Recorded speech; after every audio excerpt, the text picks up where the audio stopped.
Rome wasn't built in a day, but it definitely broke all the rules. It was a civilization of marble, blood, and engineering marvels that still dictate how we live today. First, Romans used human urine as a mouthwash.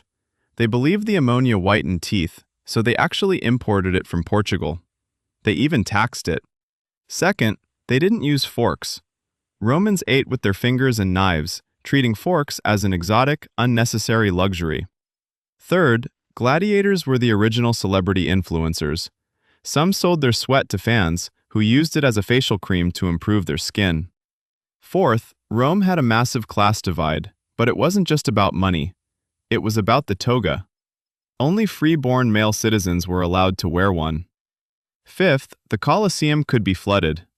Engineers used a complex system of pipes to create fake naval battles for the amusement of the masses.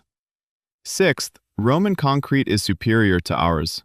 It actually gets stronger over time because of volcanic ash that reacts with seawater to heal cracks. Seventh, Julius Caesar was never technically an emperor.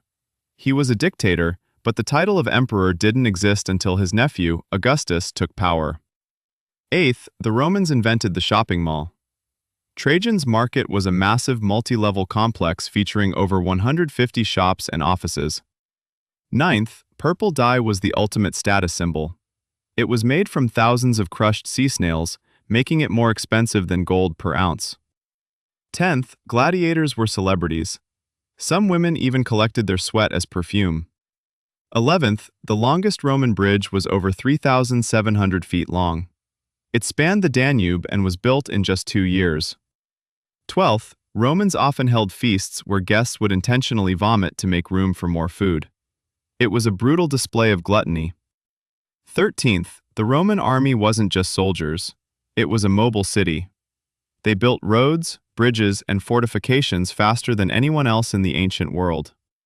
14th, Roman streets were so dark at night that citizens carried lanterns or paid for armed bodyguards to walk them home. 15th, divorce was common and surprisingly easy. Either spouse could initiate it simply by declaring their intent to leave. 16th, they had public toilets that were shared. There was no privacy, and people often sat together to chat about politics or business. 17th, red hair was considered a fashion statement. Romans often imported wigs made from the hair of Germanic captives. 18th, Rome was a city of nearly 1 million people by the 1st century. It was the first city in history to reach that scale. 19th, the Roman Empire lasted for over 1,000 years, but the western half fell because of a perfect storm of economic rot, plague, and invasion. 20th, our calendar is essentially Roman. We use the Julian calendar reform, which gave us the 12 months we use today. The Roman world was a strange cocktail of high intelligence and absolute brutality. We think of ourselves as modern, yet every time you walk on concrete or check your calendar, you are walking in the shadow of Rome. Are we really that different from them?